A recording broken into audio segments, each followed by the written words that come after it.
So north Korea ने दुनिया को एक डेंजरस वार्निंग दे दी है। किम जोंग उन की गवर्नमेंट ने ऑफिशियली अनाउंस किया है कि नॉर्थ कोरिया कभी भी अपने न्यूक्लियर वेपन सरेंडर नहीं करेगा। और शॉकिंग बात यह है कि ये वार्निंग डायरेक्टली आई है क्वाड कंट्रीज के अगेंस्ट, मतलब इंडिया, अमेरिका, जापान और ऑस्ट्रेलिया। सिचुएशन अब सिर्फ डिप्लोमेसी तक लिमिटेड नहीं है, ये एशिया में एक नए कोल्ड वॉर का सिग्नल हो सकता है। लेकिन सबसे बड़ा सवाल, आखिर नॉर्थ कोरिया इतना अग्रेसिव क्यों हो गया? इंडिया का इसमें क्या रोल है? और क्या फ्यूचर में एशिया एक न्यूक्लियर फ्लैश पॉइंट बन सकता है? आज हम पूरा मैटर डीप में समझेंगे। सबसे पहले समझते हैं इस इश्यू स्टार्ट कहां से हुआ। रिसेंटली न्यू दिल्ली में क्वाड फॉरेन मिनिस्टर की मीटिंग हुई। क्वाड एक पावरफुल स्ट्रेटेजिक अलायंस है जिसमें 4 कंट्रीज आते हैं, India, United states of America, Japan और ऑस्ट्रेलिया। ऑफिशियली क्वाड का पर्पस है इंडो पैसिफिक रीजन में स्टेबिलिटी मेंटेन करना, लेकिन रियलिटी में एक्सपर्ट्स इसे चाइना और नॉर्थ कोरिया को काउंटर करने वाला ग्रुप भी मानते हैं। मीटिंग के बाद क्वाड ने एक ज्वाइंट स्टेटमेंट रिलीज किया जिसमें नॉर्थ कोरिया के न्यूक्लियर मिसाइल प्रोग्राम को डेंजरस बताया गया और उन्होंने डिमांड की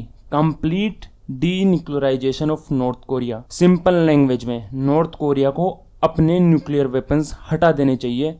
बस यही बात किम जोंग उन को भड़क गई। नॉर्थ कोरिया ने इमीडिएटली रिएक्शन दिया और रिएक्शन नॉर्मल डिप्लोमेटिक लैंग्वेज में नहीं था बल्कि ऑलमोस्ट वार्निंग जैसा था। नॉर्थ कोरियन फॉरेन मिनिस्ट्री ने बोला denuclearisation will never ever happen. उन्होंने कोड को अक्यूज किया कि यह सिर्फ अमेरिका का पॉलिटिकल टूल है जो एशिया में यूएस डोमिनेंस स्टेब्लिश करना चाहता है। नॉर्थ कोरिया का मानना है कि अगर उसने न्यूक्लियर वेपन सरेंडर कर दिए तो उसका हाल भी लीबिया और इराक जैसा हो सकता है। यह पॉइंट बहुत इंपॉर्टेंट है क्योंकि हिस्ट्री में हमने देखा है इराक के सद्दाम हुसैन के पास न्यूक्लियर वेपन्स नहीं थे, फिर भी यूएस इन्वेजन हुआ था। लीबिया के गद्दाफी ने न्यूक्लियर प्रोग्राम सरेंडर कर दिया था, फिर रिजीम कोलैप्स हो गया। नॉर्थ कोरिया इन एग्जांपल्स को वार्निंग की तरह देखता है, इसलिए किम जोंग उन का मानना है न्यूक्लियर वेपन से उसकी सर्वाइवल गारंटी है।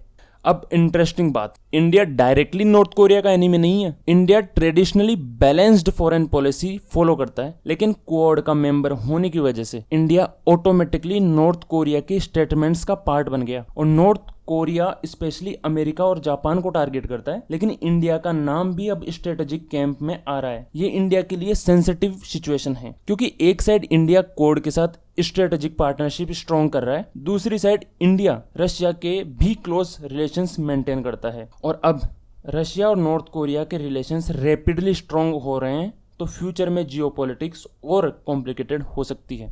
अब पिक्चर और डेंजरस तब लगती है जब हम लार्जर ग्लोबल अलाइनमेंट देखते हैं। आज स्लोली दुनिया 2 स्ट्रेटेजिक कैंप्स में डिवाइड होती दिख रही है। एक side America, Japan, NATO countries और क्वाड, और दूसरी side China, Russia, north Korea और ईरान। यूक्रेन वॉर के बाद रशिया और नॉर्थ कोरिया और क्लोज आ गए हैं। रिपोर्ट्स के अकॉर्डिंग नॉर्थ कोरिया ने रशिया को वेपन्स और इवन सोल्जर्स तक भेजे और बदले में रशिया टेक्नोलॉजी और मिलिट्री सपोर्ट प्रोवाइड कर रहा है। चाइना ऑफिशियली साइलेंट रहता है, लेकिन नॉर्थ कोरिया चाइना के लिए एक स्ट्रेटेजिक बफर स्टेट है। मतलब अगर कोरियन पेनिसुला अनस्टेबल होता है तो डायरेक्ट प्रेशर चाइना के बॉर्डर्स तक पहुंच सकता है, इसलिए चाइना भी नहीं चाहता कि नॉर्थ कोरिया कोलैप्स हो। अब सबसे बड़ा क्वेश्चन, क्या एक्चुअल वार हो सकता है? Honestly full scale nuclear war की पॉसिबिलिटी अभी बिल्कुल लो है क्योंकि सब कंट्रीज जानते हैं कि न्यूक्लियर वॉर का मतलब म्यूचुअल डिस्ट्रक्शन होगा। लेकिन डेंजर कहीं और है। डेंजर है accidental conflicts, missile testing mistakes हो सकती है, नेवल क्लैशेस हो सकते हैं, साइबर वॉरफेयर हो सकता है, प्रॉक्सी कॉन्फ्लिक्ट्स हो सकते हैं। और जितना ज्यादा टेंशन बढ़ेगा उतना ज्यादा एशिया अनस्टेबल होता जाएगा, specially Taiwan issue, south China sea और Korean peninsula already extremely sensitive regions हैं। तो ओवरऑल पिक्चर सिंपल है, नॉर्थ कोरिया दुनिया को क्लियर मैसेज दे रहा है, हम न्यूक्लियर वेपन्स कभी सरेंडर नहीं करेंगे और क्वाड भी अपनी पोजीशन से पीछे हटने को रेडी नहीं है अभी तो। मतलब फ्यूचर में टेंशंस और इंक्रीज हो सकती है, लेकिन एक चीज क्लियर है, एशिया अब ग्लोबल जियोपॉलिटिक्स का सेंटर बन चुका है और जो डिसीजंस आज दिल्ली, वॉशिंगटन, बीजिंग, मॉस्को और प्योंगयांग में हो रहे हैं वो फ्यूचर वर्ल्ड ऑर्डर डिसाइड कर सकते हैं। आपको क्या लगता है, क्या नॉर्थ कोरिया कभी भी न्यूक्लियर वेपन सरेंडर करेगा या दुनिया एक नए कोल्ड वॉर की तरफ बढ़ रही है?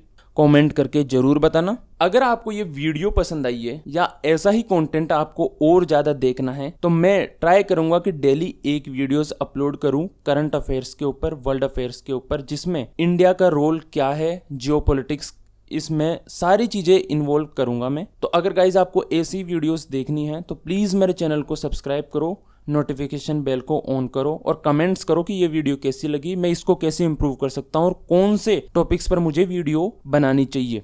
Thank you, see you in the next video, bye.